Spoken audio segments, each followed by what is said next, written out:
Hello, my name is Stella Masja, and I'm a member of the R&D Communications in Logos Global.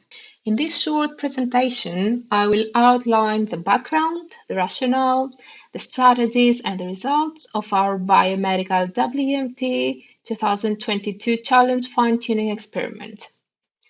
This experiment has become possible due to the talented contribution of members of our joint team from the University of Manchester and the R&D team of Logos Global, who combined their talents to make this project successful. NLLB is a magical technology. Not only is it able to reproduce translations that it has seen in the training data, but it also creates new translations derived from how the words and word combinations were used in the training corpus. New translations are created based on the statistical frequency of occurrence of words in their neighborhood as appear in the training data in the context of the sentence. This looks like real magic, which creates a very powerful illusion of intelligence. However, there is no meaning analysis in this process, and even with the best NT engines, with great models and lots of training data, the error rate is not zero and varies anywhere from 20% to 60% depending on the model, the language pair, the quality and volume of training data, the type of content, and other factors. Here on this slide, you can see the best and worst case scenario of a certain good model on various data among 8 language pairs. As you can see, quality varies. But then, what does quality depend on? There are many other factors, of course, but the main quality function looks like this. The quality of MT is not a given constant, but a function of several parameters. It depends on the model, the language pair, the quality of training data, the type of input content, and some other smaller things. But perhaps the most important thing to know is that error rate in MT output is never zero. The error rate by the neural MT technology, which in reality is merely a stochastic gradient descent optimization of very large matrices, is never going to be zero. As machine learning engineers know, the nature of the technology dictates exponential increase of the cost and effort as we move closer to the human quality. The closer we move to the ideal quality, the more expensive it gets, exponentially. The realization of this fact is sinking through the industry, but for the last 2 years, the hope was high on extra large MT models, which were expected to get closer to perfection.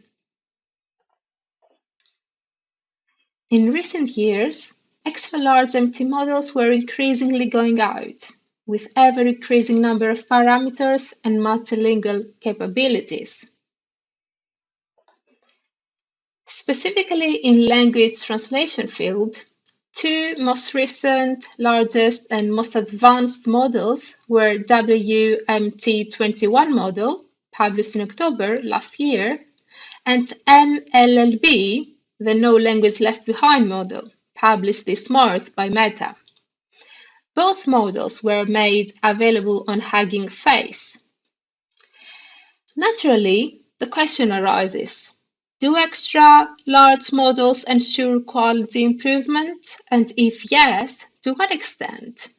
In which situations and at what cost? To answer these questions, we undertook participation in WMT 2022 Biomedical MT Challenge, with the aim to train several models and then compare the results. Before participating in this challenge, we had fine-tuned WMT21 model on in-house automotive data and had seen better performance as compared to the smaller Marian Helsinki model. The fine-tuning of hypertransformer was successful, So we felt we were in position to participate in the ClinSpEn challenge.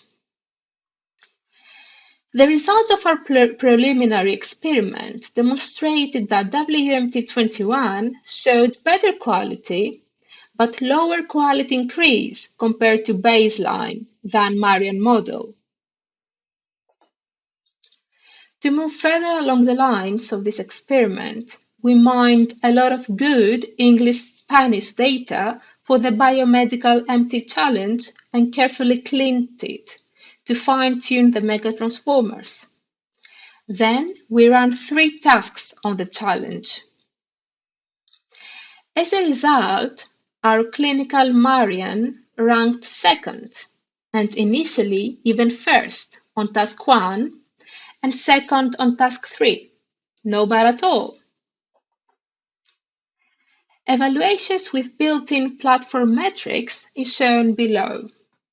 Clinical Marian fine-tuned model wins against clinical NLLB in task 1 in all metrics, in task 2 in Meteor and Rouge, and in task 3 in all 3 metrics on platform metrics.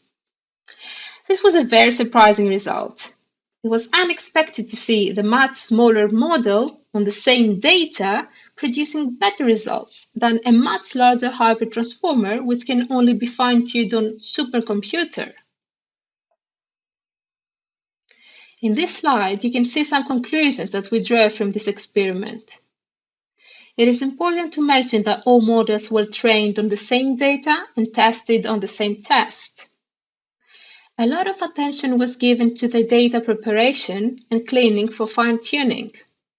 We financed these data preparation methods and tools for our Parallella commercial aligner product, so we already had developed these methods and techniques.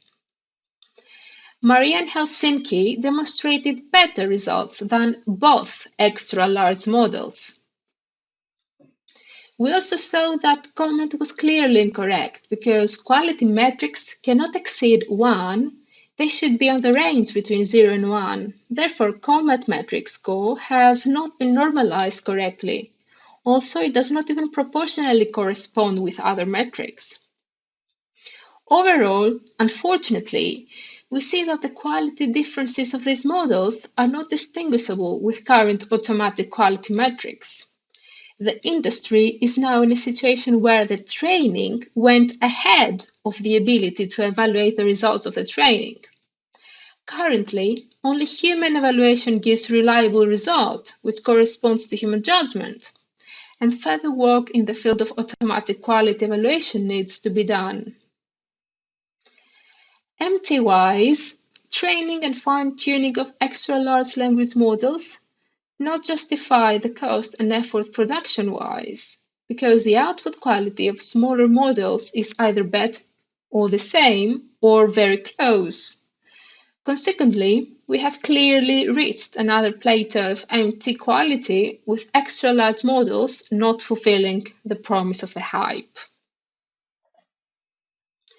Thank you for watching this presentation on our experiment, and please feel free to ask questions or send feedback to the email addresses provided.